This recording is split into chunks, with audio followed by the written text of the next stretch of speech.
خودم شخصا اونقدر خوشبین نیستم. اگر زمانی که با طالبا صلح شوه نمیفهم مثلا چه اشخاصی روی کار خواد آمدن، اما با نظر داشت او بک‌گراند یا او سابقه ای که داشتن، من امید از این نمیبینم، یعنی یا کمتر امیدوار هستم که بتونم در حالی که تو کار میکنم بعد از او وقتم بتونم همین قسم ادامه بدم.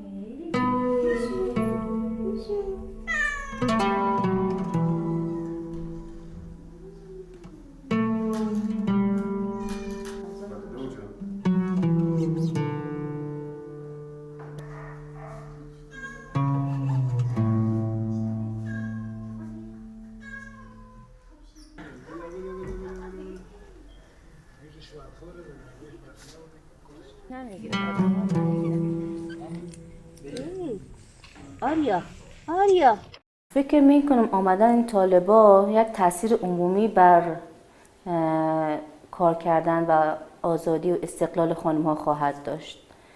نه تنها من که به حیث دکتر وترنر کار میکنم، فکر میکنم برای همه خانم هایی که در افغانستان میخواهند کار کنن، آزاد باشن، مستقل باشن، فکر میکنم تحت تاثیر آمدن طالبا خواهد قرار گرفتن. به خاطر از این که فکر میکنم شرایط نخواد اینطور باقی خواهد ماند.